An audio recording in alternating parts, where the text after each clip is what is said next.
भारत की आत्मा गांव में बसती है और ग्रामीण इलाकों की आत्मा गाय में। और हमारे साथ आज चर्चा के लिए पशुपालन मंत्री मध्य प्रदेश के लखन पटेल जी मौजूद हैं। बहुत स्वागत है आपका। बहुत बहुत धन्यवाद आपका। और मंत्री जी, इससे पहले हम जब आपसे मुखातिब हुए थे तब आपने एक बड़ी बात कही थी और यह कहा था कि अब मध्य प्रदेश में सड़क पर गाय नहीं दिखेगी। अब 1.25 साल का कार्यकाल है, कितने कदम आगे बढ़ सके?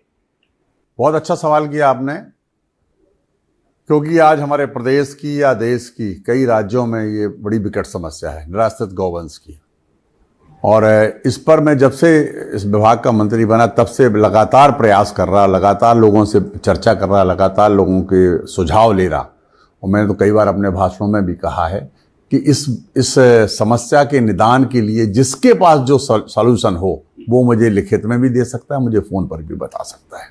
और धीरे धीरे मैं अगर कहूँ कि मैंने हज़ारों लोगों को सुना है, हज़ारों लोगों के विचार लिए हैं, उनसे मंथन करके एक चीज़ सामने निकाली है, वो है स्वावलंबी गौशाला।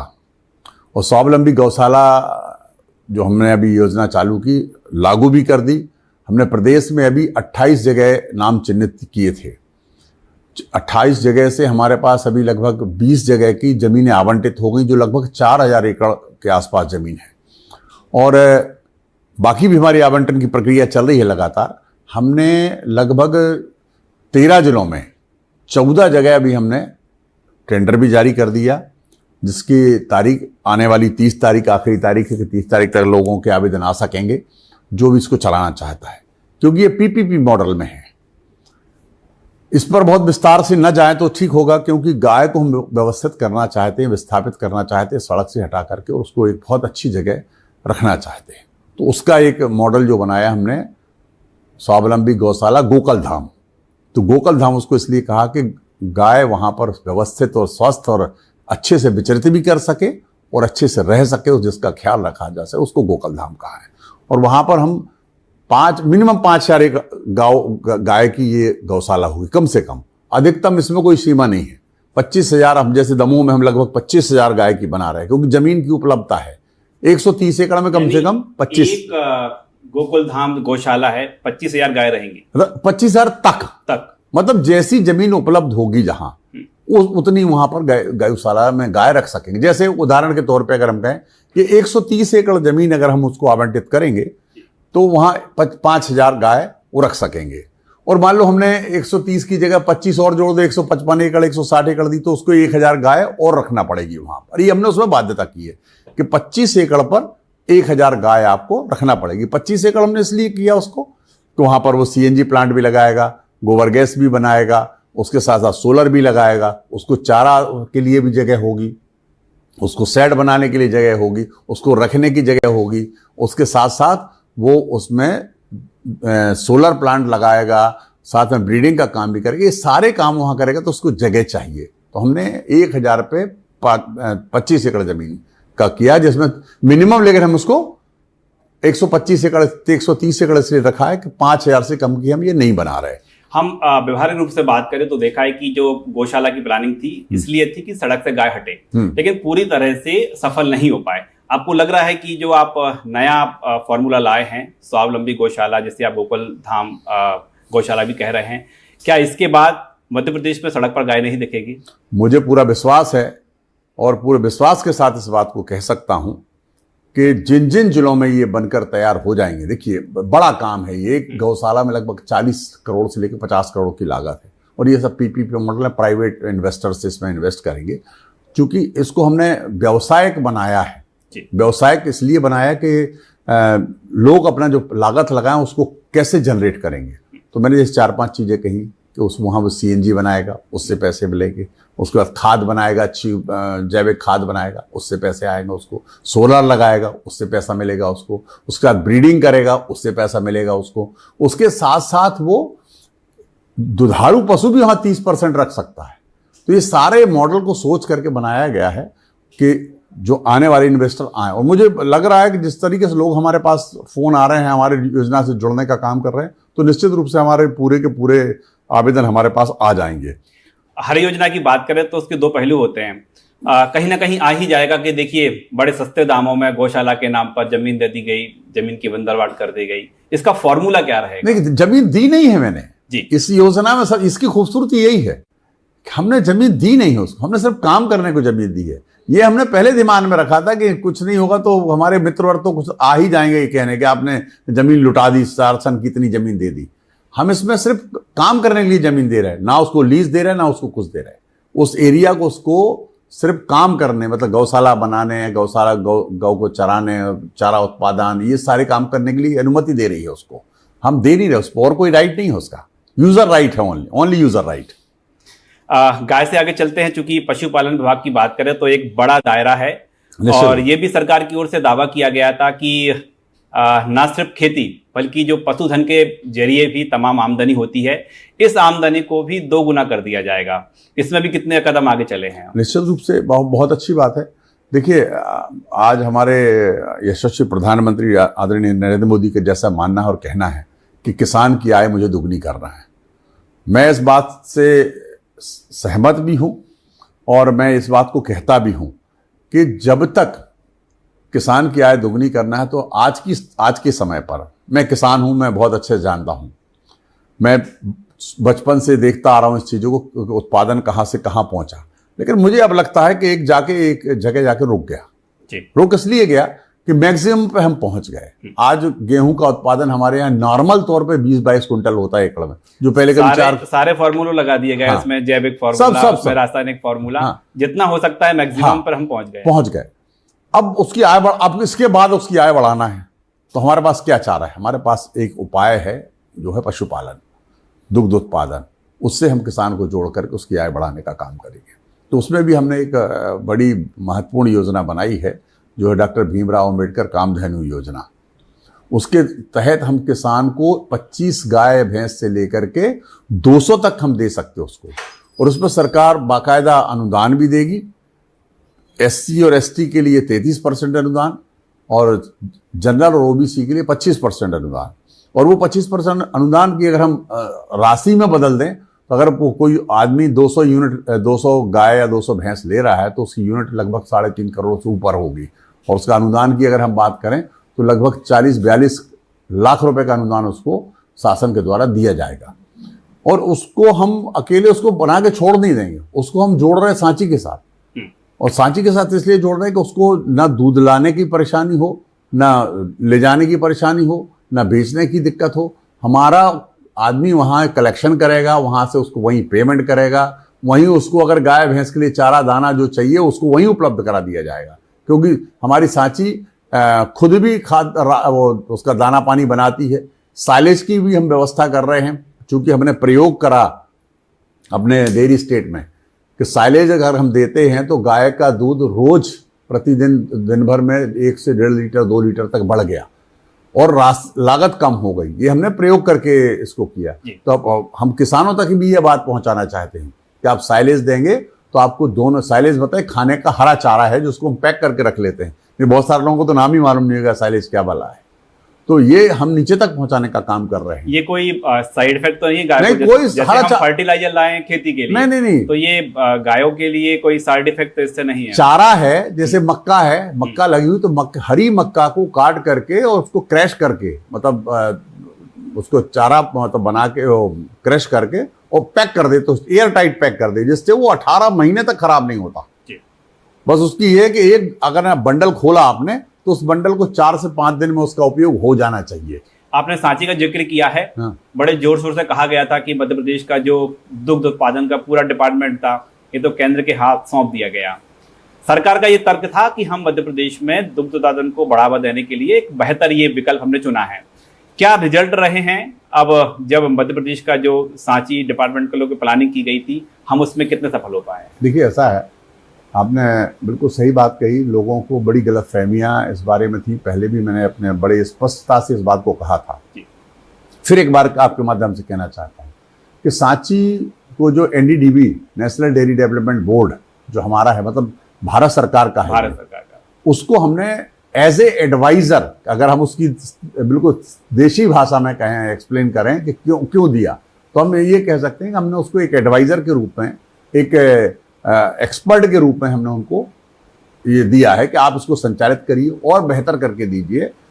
क्योंकि हमारा मध्य प्रदेश का अभी दूध का कलेक्शन जो था लगभग 10 लाख लीटर प्रति दिन था, और मतलब फ्लक्चुएट का एवरेज जो हमारा आता था करीब 9 लाख रुपए का पर डे के हिसाब से एवरेज आता था। तो उसको बढ़ाने के लिए हमारे यशस्वी सहकारिता मंत्री जी ने हमें लक्ष्य दिया कि इसको 10 लाख से बढ़ा करके 50 लाख प्रतिदिन करो आप इसको। तो अब उसके लिए योजना हमने मतलब एनडीडीबी के द्वारा योजना बनाई गई है कि इसको 50 लाख हम कैसे ले जाएंगे।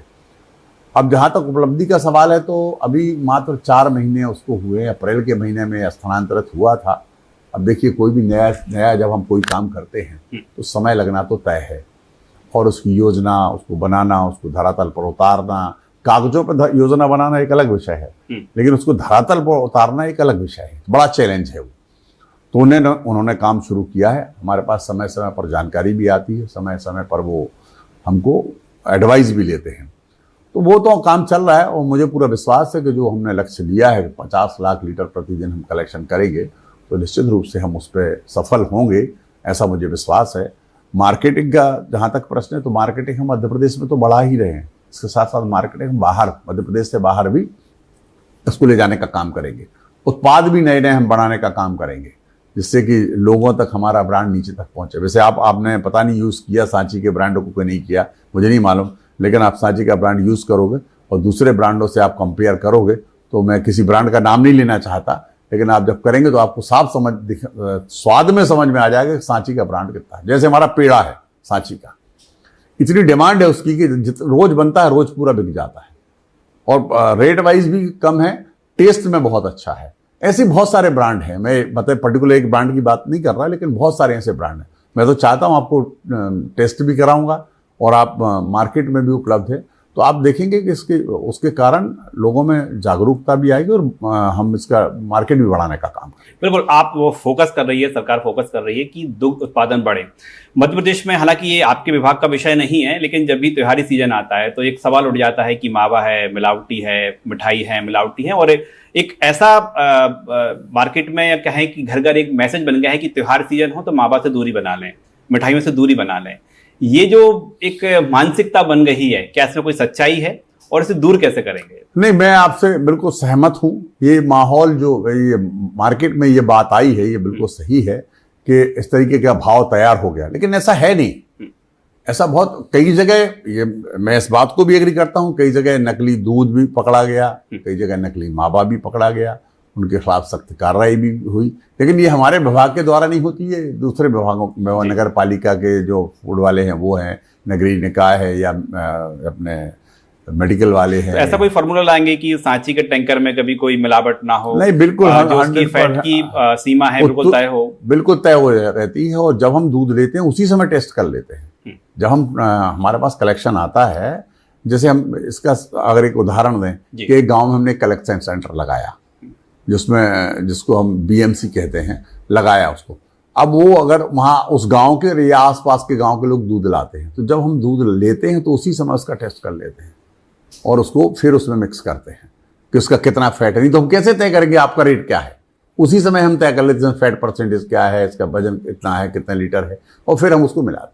और जब पूरे गाँव का एक समय तक आता है, उसके बाद वो उससे, और हमारे जो टैंकर हैं उसमें जब, और अच्छा जब वो टैंकर में लेते हैं तब भी उसको टेस्ट करके लेते हैं, टैंकर में ट्रांसफर करते हैं उसको, तब भी टेस्ट करके ट्रांसफर करते हैं, जिससे क्वालिटी बनी रहे। और उसमें कहीं गड़बड़ी हो तो तुरंत वो मिक्सिंग होने से पहले, मतलब जब ट्रक में जाने से पहले, टैंकर में जाने से पहले वो चेक हो जाए। मेरा ये सवाल है, ये आपके विभाग के मंत्री हैं इस नाते नहीं है, इस नाते है कि आप एक किसान हैं, आपके घर भी गाय होगी, आपके घर भी दुग्ध उत्पादन होता होगा। क्या सोचते हैं एक किसान के नाते कि पशुधन गाय के जरिए जो इकोनॉमिक कंडीशन है, किसान अपनी आय बढ़ा सकते हैं, उसमें कितना फिट मानते हैं आप कि हाँ एक विकल्प ये भी है खेती से हटकर कि पशुधन के जरिए भी आय दोगुना कर सकते हैं, अपने परिवार का पालन कर सकते हैं? एक किसान के जरिए आपके मन में क्या है? निश्चित रूप से मैंने पहले भी इस बात को कहा है जी। फिर आपको एक उदाहरण देकर बताना चाहता हूँ। आप मालवा के किसान को देखिए, हम मध्य प्रदेश की अगर बात करें तो हमेशा एक बात आती है कि मालवा का किसान एडवांस है, ऐसा एक भाव बना हुआ है पहले से। और उसका अगर मैं कारण देखता हूं तो एक कारण, आप भी कभी जाएंगे तो आप कभी इसको ऑब्जर्व करना, गांव में आप जाएंगे तो आप देखेंगे कि हर अच्छे घर के सामने या किसी भी किसान के घर के सामने आपको एक दो भैंस या एक दो गाय बंधी दिख जाएगी। अब वो उसके दो कारण हैं। एक तो किसान चाहता है कि हमारे यहाँ शुद्ध दूध और घी हमको खाने को मिले, तो वो एक उससे मिलता है। दूसरा, उससे अगर मान लो उसने दो गाय या दो भैंस पाल रखी है, तो अगर 5-7 लीटर दूध भी उसने रोज बेचे 200-300 रुपये उसके पास रोज नगद आता है। गांव में किसान का अगर 200-300 रुपये उसके घर में रोज आ जाए तो उसके सारे बाहरी खर्चे जो हैं वो सारे निकल आते हैं। तो अब अगर हम उसको टोटल साल में देखें तो वो निश्चित रूप से अगर उसने पूरे साल को दूध उत्पादन ने चला दिया तो उसके कितने पैसे बच गए।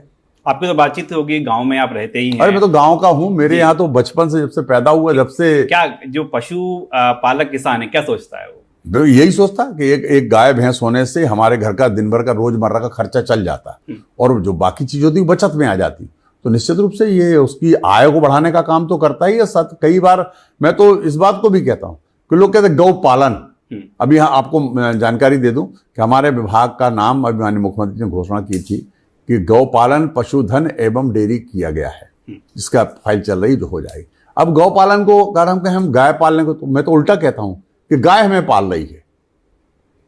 गाय कैसे पाल रही कि हम उसको अगर गाय को अपने पास रखते हैं तो वो रोज मुझे 200, 300, 400 रुपए दे रही, तो मुझे ही तो पाल रही है वो। मैं गाय को कहाँ पाल रहा हूँ? उसी के पैसे से उसको खिला रहा हूँ, उसी के पैसे से उसको दाना दे रहा हूँ, उसी के पैसे से उसको पानी पिला रहा हूँ, उसी के पैसे से उसको मजदूरी सेवा कर रहा हूँ उसकी। तो गाय हमें पाल रही कि हम गाय को पाल रहे हैं? बिल्कुल, गाय हमें पाल रही है, लेकिन हम पूरे देश की बात करें, मध्य प्रदेश की बात करें, सियासत का केंद्र तो गाय है। देखिए, तो गाय को लेकर अभी हम ताजा बयानों की बात करें तो कहा जा रहा है कि 0 GST है। देखिए, मैं आपको बताऊं, भारतीय जनता पार्टी की सरकार कहीं भी हो, चाहे केंद्र में हो चाहे यहाँ हो, गाय हमारी आस्था का विषय है। गाय हमारी राजनीति का विषय नहीं है, हमारी आस्था का विषय। हम उसको गौ माता कहते हैं और हमारे से जुड़े हुए जितने भी लोग हैं वो इसको अपना सब कुछ मानते हैं। आप देखते होंगे बहुत सारे लोग गाय कहीं दिख जाती तो उसको नमन किए, प्रणाम किए बनने जाते। कई लोग ऐसे हैं जो सुबह से गाय को, आपने देखा होगा रोज हमारे माननीय मुख्यमंत्री जी का वीडियो आता है, रोज सुबह उठने से पहले मैंने तो देखा है कि 7-7:30 बजे तैयार हो करके और वो सबसे पहले गौशाला में जाते हैं। अपना नाश्ता करने से पहले गौ माता को रोटी खिलाने, उसको दाना खिलाने गौशाला में जाते हैं। उसके बाद वो खुद नाश्ता पानी करके बाहर आते हैं। तो ऐसा नहीं कि अभी लोगों को दिखने लगा, लेकिन वो पहले से करते आ रहे हैं। और ऐसे कई लोग हैं, हमारे माननीय प्रहलाद पटेल जी, मैं कितने सालों से दिख रहा हूं उनको, गौ माता को बिना रोटी खिलाए वो घर से बाहर नहीं निकलते। कांग्रेस ने भी मुद्दा उठा दिया है, GST 0% है। देखिए, कांग्रेस तो मुद्दा विहीन पार्टी हो गई, तो उनको कुछ नहीं मिला तो 0 GST। अरे उसके बारे में समझ तो लेते, उसके बारे में पहले जानकारी तो ले लेते। भाई, मध्य प्रदेश में जब 2004 से बैन है जो चीज, तो GST लिखना लगना तो दोनों अलग अलग चीजें हैं। GST तो किसी चीज में तभी लगेगी ना जब वो होगी, वो चीज ही अस्तित्व में नहीं है। 2004 से यहां पर कोई गौ कसी का काम ही नहीं हुआ, गाय के लिए कोई अलाउ नहीं किया। गाय टोटली गाय को काटना टोटल प्रतिबंधित है और उसमें सजा का प्रावधान किया गया है। हमने तो अभी माननीय मुख्यमंत्री के नेतृत्व में हमने भी एक और बड़ा बदलाव कर दिया। अगर कोई गाय को ट्रांसपोर्ट करते हुए कोई वाहन को ले जाते पकड़ा जाएगा, तो पहले क्या होता था, वाहन तो छूट जाता था, गाय को उतार लिया, गाय को कहां ले जा रहे हैं आप, कैसे उसको व्यवस्थित रखें। पुलिस वाले भी पकड़ देते थे, वो भी 2-4 दिन रख के छोड़ देते थे कि हम ले कहां जाएं इसको। तो अब ये बात हमने उस वाहन को ही रास्ताज करने की व्यवस्था कर दी। अब कोर्ट को अधिकार नहीं, जो पहले कोर्ट सुप्रतनामा दे देता, छोड़ दिया हमने, कानून बदल दिया कि अब इसको रास्ताज करने का काम कलेक्टर करेगा। तो अब हम तो इतने कड़क कानून बना रहे हैं कि कोई भी इसको आने वाले समय में कोई इसके साथ अन्याय कर ही नहीं पाएगा। और हम बोल ही रहे हैं कि गाय हमारी माता है, बिल्कुल, लेकिन इसका सरकारी तमगा देने के लिए हम कहें कि साधु संत पूरे देश में, मध्य प्रदेश में यात्रा निकाल रहे हैं। नहीं, देखिए, उनका अपना अलग है, अलग भी हो। देखिए, साधु संत महात्माओं की आत्मा बसती है उसमें, हमारी भी आत्मा उसमें बसती है, और उनके निर्देश और उनकी समय समय पर मैं तो अपने आप को सौभाग्यशाली इसलिए मानता हूं कि इस विभाग मिलने से मेरे बहुत सारे साधु संतों का आशीर्वाद मुझे मिल जाता। मैंने एक उदाहरण मैंने कल भी दिया था, मैं आपको आपके माध्यम से एक उदाहरण से बताना चाहता हूं। दादा गुरु हैं जिन्होंने नर्मदा परिक्रमा की। मैं संयोग से एक दिन जा रहा था डिंडोरी, और मुझे मालूम चला कि दादा गुरु की यात्रा आ रही है पैदल। वो बहुत तेज चलते, उनके डीजे और ये सब बजते रहते, 100 200 500 लोग उनके साथ चलते। मेरे अंदर जागा कि नहीं यार, हम मुझे इनके दर्शन करना चाहिए, आशीर्वाद लेना चाहिए। तो मैंने अपनी गाड़ी साइड में खड़ी की और मैं रुक गया कि भी 5-10 मिनट में पीछे से आ रहे होंगे तो इनसे जरूर आशीर्वाद लेंगे। तो वो आए तो मैंने प्रणाम किया तो उन्हें आशीर्वाद दिया और वो निकलने लगे। तो उनके साथी था, कोई सहयोगी था, उसको मालूम होगा कि मैं पशुपालन मंत्री, तो उन्होंने कहा ये पशुपालन मंत्री है। तो उन्हें गाड़ी अब रुक गए, डीजे बंद कराया, जो चल रहा था वो बंद कराया। मुझसे 15 मिनट उन्होंने वहां बात की और सब गाय के बारे में बात थी सारी। जो योजना आज है मैंने उनको उस दिन बताई कि मैं ये सब कर रहा हूं। तो उन्होंने मेरी पीठ थपथपाई, वो कहा ये आप काम इतना अच्छा कर रहे हो, आपकी सरकार इतना अच्छा काम कर रही है कि जिस दिन धरातल पर आ जाएगा तो आपको गौ माता तो आशीर्वाद देगी, सारे साधु संत महात्मा सब आशीर्वाद देंगे। इस बात से साफ समझ में आता है कि साधु संतों का कितना जुड़ाव है गौ माता से, और मुझे आशीर्वाद उनका हमेशा इसलिए मिलता रहता कि मैं उस विभाग का मंत्री हूं। और जैसे गांव ने जो गौपालन का मैंने कहा ना, नाम माननीय मुख्यमंत्री ने बदला। मुझे जब मैं जाता था किसी भी संत महात्मा से मिलने तो एक बात जरूर कहते थे कि यार भैया माननीय मंत्री जी, इसको पशु मत कहिए गौ को, आप गौ अलग कर दीजिए, गौ पालन कर दीजिए उसको।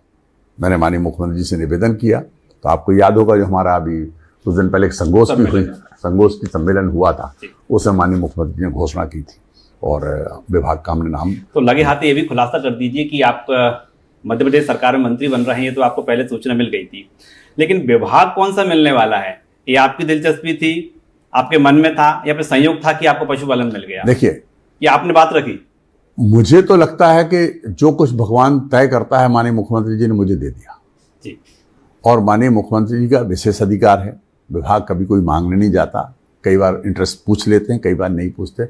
मैं तो माननीय मुख्यमंत्री का धन्यवाद और आभार करता हूँ, उन्होंने मुझे इतना अच्छा विभाग दिया जहाँ काम करने की गुंजाइश है, साधु संत महात्माओं से मिलने की गुंजाइश है। मैं सच कह रहा हूँ ईमानदारी से, जब कहीं यही जानना चाह रहा हूँ ईमानदारी से, आपके मन में पशुपालन ही था या फिर और कुछ आपकी इच्छा नहीं, थी? मैं तो उससे जुड़ा ही हुआ हूँ। मैं एक तो किसान परिवार से आता हूँ मैं, और उस परिवार से आता हूँ जहाँ पर गाय बैल भैंस से सब कुछ होता रहा, खेती होती रही, उसी से हम लोग आगे बढ़ते रहे, जानते रहे, करते रहे। बहुत जब बचपन में छोटे थे तब भी यही देखा है, और देखते देखते यहाँ तक बड़े हैं। और बढ़ने के साथ साथ फिर ऊपर वाली कृपा से मैं एग्रीकल्चर ग्रेजुएट भी हूँ, तो वहाँ पर भी कृषि से ही जुड़ा रहा और पशुपालन से भी जुड़ा रहा, क्योंकि एग्रीकल्चर कॉलेज में हम सबको ये सब सारी चीज़ें पढ़ाई गई, उसी से मैंने MSc की है। तो मेरा कभी उसे साथ नहीं छूटा।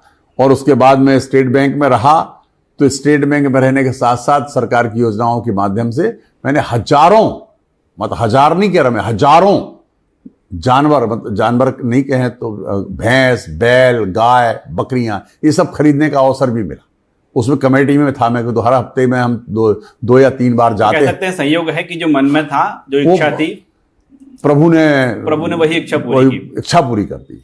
और हम सरकार की बात करें तो 2 साल में प्रवेश कर रहे हैं। मेरा ये आखिरी सवाल है आपसे, आपने विभाग को लेकर आप क्या सोचते हैं कि जो आपने प्लानिंग की थी 2 साल को लेकर, उसमें कितने आगे बढ़े हैं आप? अपने आप को कितने नंबर देंगे? नहीं, नंबर देने का काम मेरे नहीं, नंबर देना काम जनता का है, दूसरे लोगों का है। मैं ये जरूर कह सकता हूं कि मैं पूर्णतः संतुष्ट हूं, क्योंकि ये योजना जो हम लेके आए, जैसे आप देखिए माननीय मुख्यमंत्री जी 20 रुपए से 40 रुपए किया। गौ सेवा जो लोग कर रहे हैं, 20 रुपया मिलता था पहले प्रतिदिन प्रति गाय, उसको 40 बढ़ा कर दिया। 1 अप्रैल से लोगों के खाते में जाने लगाओ। और माननीय मुख्यमंत्री जी ने यहाँ तक निर्देश दिए कि हर महीने DBT के माध्यम से लोगों के खाते में पैसा पहुंचना चाहिए, और हम पहुंचाना शुरू कर दिया हमने अप्रैल से। हम हर महीने किसी भी तारीख को तय कर लेते माननीय मुख्यमंत्री जी के साथ, या मुख्यमंत्री जी के निर्देशानुसार, या हम लोग सिंगल क्लिक से हम लोग एक साथ पैसे डाल देते। तो हम लोगों ने काम तो बहुत सुधार करने का काम प्रयास किया है, और मैं पूर्णतः संतुष्ट हूँ कि ऊपर वाले ने जो कृपा हो रही होगी मेरी, कभी पता नहीं कौन से पुण्य कर्म है कि मुझे यहाँ काम करने का मौका मिला। माननीय मुख्यमंत्री जी का भी धन्यवाद करता हूँ कि उन्होंने मुझे बहुत जिम्मेवारी के साथ ये फिर भी कोई मन में मलाल हो, ये छूट गया, अब अगले साल के लिए ये टारगेट है? नहीं, बिल्कुल मलाल नहीं, इसको लक्ष्य कहते हैं, मलाल नहीं कहते। मलाल तो उसको कहते हैं जो चीज हम कर ही नहीं पाए, दूसरों ने मुझे याद दिलाया कि यार ये काम आपने नहीं किया, तो जरूर लगता है यार हाँ यार ये काम छूट गया। मलाल नहीं, मैंने तो जो सोचा था वो मैं करता जा रहा हूँ, और ऊपर वाले की बड़ी कृपा है मेरे ऊपर। मैं जो लक्ष्य लेता हूँ, लक्ष्य भगवान पूरा करा देता है। और जैसा उसका सबसे बड़ा उदाहरण आपके सामने है स्वावलंबी गौशालाएं, और ये स्वावलंबी गौशालाएं मुझे पूरा विश्वास है कि हम अभी आने वाली बरसात के पहले जितनी हम कंप्लीट कर, कोशिश से मेरी कम से कम 10 कंप्लीट हो जाएं, तो उन 10 जिलों में जहां ये बनेगी वहां के गौवंश व्यवस्थित हो जाएगा, सड़क पर नहीं दिखेगा आपको। आप एक नया अभियान शुरू करने जा रहे हैं गांधी जयंती से, जरा संक्षेप में उसके बारे में निश्चित रूप से दुग्ध संपर्क समृद्धि संपर्क जो परियोजना, उसमें हम ये कर रहे हैं। जैसे देखिए क्या होता है कि लोग पशुपालन तो करते हैं, लेकिन उसकी बारीकी, हर चीज की एक बारीकी है। कोई व्यापार करते हैं तो उसकी बारीकी, उद्योग चलाते तो उद्योग तो लगा सकते हैं, उसकी बारीकी जो होती है वो करने वाला समझता है। तो इसकी जो लोग हमारे गांव में लोग पशुपालन करते हैं उसमें बहुत सारी बारीकियां भी हैं, जिसके कारण कई बार नुकसान हो जाता है आदमी को। तो अभी हमने एक संपर्क चलाने का काम किया है, जिसमें अभी पहले चरण में हम 10 या 10 से अधिक जो पशुपालन पालक हैं उनके पास जाके हमारा स्टाफ, चाहे वो मैत्री होगा, ABF होगा, डॉक्टर होगा या दूसरा स्टाफ, वो जाके उससे मिलेगा। मिलने के बाद उससे परिचर्चा करेगा, उसको ये जानकारी देगा कि क्या क्या बीमारियां हो सकती हैं, अगर ऐसे लक्षण दिखे तो ऐसी ये इलाज आपको कराना है, फलाने से संपर्क करना है। अगर मान लीजिए दुग्ध उत्पादन कैसे बढ़ेगा, जैसे साइलेज खिलाएंगे आप तो बढ़ेगा, ये दवाई देंगे तो आप ऐसा होगा, ये आपको दाना देना चाहिए तो इससे उत्पादन बढ़ेगा, क्योंकि ये अर्थ से जुड़ा हुआ मामला है, तो उसको जानकारी देना। इसके साथ जब दूसरा चरण चलेगा तो हम 5 से 10 के बीच जो उनके पास पशु उनके पास जाएंगे, और फिर इंडिविजुअल जिनके पास एक एक गाय भैंस या जो भी गौवंश है उसके पास हम जा करके उससे मिलेंगे और उसको जानकारी देंगे। जैसे एक छोटा सा उदाहरण मैं आपको दूं, शायद मैंने अभी पहले बात की थी कि अगर एक गाय का हीट एक निकल जाए या भैंस का एक हीट निकल जाए, हीट मतलब जब वो क्रॉस होने के लिए होती है तो उसको हीट कहते हैं, अगर एक हीट निकल जाए तो अगले 1 महीना 1.5 महीना तक वो गाय जब तक फिर से नहीं आएगी तो उसका आपका नुकसान 1-1.5 महीना पीछे हो गया, और उस 1-1.5 महीने का खर्चा, उसका दूध जो मिलना था वो नहीं मिला, तो अगर उसको हम देखें तो 1000 रुपए में वो होता है। ये नुकसान तो आपको हो जाता है। ये एक पशुपालक बहुत सारी चीजें ये बारीकी नहीं समझ पाता, तो इन सब चीजों का उनको ध्यान दिलाना, जानकारी देना। और पास में जैसे सरकार ने बहुत सारी योजनाएं चला रखी, हमारी 1962 है, आप फोन करो तो आपके पास वैन के साथ दवाइयों के साथ डॉक्टर पहुंचता है और आपकी जानवर का इलाज करता है। ऐसी बहुत सारी योजनाएं हमारी सरकार चला रही है, चाहे वो किसी भी वंश के लिए हो, भैंस वंश हो, गाय वंश हो, बकरी हो, जो भी है, इनका इलाज करने के लिए अभी हमारे पास एक ब्लॉक में एक है वैन है जो कॉल अटेंड करते हैं और उसको वहां पर इलाज। तो ये जो तमाम प्रक्रिया चल रही है, क्या आप मानते हैं कि जिस तरह से सोने की कीमतों में उछाल आया है, अभी हम वर्तमान में बात करें तो कभी भी कई गाय भैंस जो हैं वो लाखों में हैं, तो ये तमाम प्लानिंग सक्सेस होती है, तो जैसे कि सोने के दाम चढ़े हैं, गाय की भी कीमत इसी तरह बढ़ेगी क्या? बिल्कुल बढ़ेगी। अभी मैं आपको बताना चाहता हूँ कि 2 दिन पहले हमारे इसके जो केंद्रीय मंत्री हैं आदरणीय ललन सिंह जी, उनने एक अभी वीडियो कॉन्फ्रेंसिंग में से सारे देश के पूरे पशुपालन मंत्री और सेक्रेटरी PS को जोड़ा था। अभी हम पर 2 दिन पहले थे, तो जो ने अपना प्रेजेंटेशन रखा विभाग ने कि हम क्या क्या बदलाव करने जा रहे हैं, उससे साफ दिखता है कि सरकार की मंशा क्या है और सरकार की मंशा के साथ साथ लोगों को कैसे इससे जोड़ें, कैसे उसको बढ़ाएं, ये सारी चीजें वो नई चीजें बिल्कुल ला रहे हैं। जैसे अगर कोई बिल्डिंग नहीं है, बैठने को जगह नहीं होगी तो डॉक्टर क्या करेगा, तो इंफ्रास्ट्रक्चर ठीक हो, बाकी चीजें ठीक हो, इलाज उसका ठीक हो, और कैसे हम उसको दुग्ध उत्पादन, ये सारी योजना उन्होंने बनाई है जिससे हम लोग जुड़े थे और बहुत सारे सुझाव सबसे मांगे, हम लोग सुझाव दिए। तो इसकी गंभीरता इसलिए समझ में आती है कि हमारे केंद्रीय नेतृत्व से लेकर के हमारा राज्य का नेतृत्व सब इससे जुड़े हुए हैं और इसको और अच्छा बेहतर से बेहतर करना चाहते हैं। तो निश्चित रूप से हम सब मिलकर के काम करेंगे तो ये अच्छे परिणाम देगा। बिल्कुल, और अच्छे परिणाम आए, और हम भी आपसे यही उम्मीद करते हैं कि जिस तरह से 2 कदम आगे बढ़े हैं, 4 कदम और आगे चले। बहुत बहुत शुक्रिया हमसे चर्चा करने के लिए। तो ये थे मध्य प्रदेश के पशुपालन मंत्री लखन पटेल जी, जिन्होंने बड़े ही बेबाकी से सवालों के जवाब दिए। आप देखते रहिए News 24 मध्य प्रदेश छत्तीसगढ़, लेकिन मुझे दीजिए इजाजत। नमस्कार। बहुत बहुत धन्यवाद, बहुत बहुत धन्यवाद।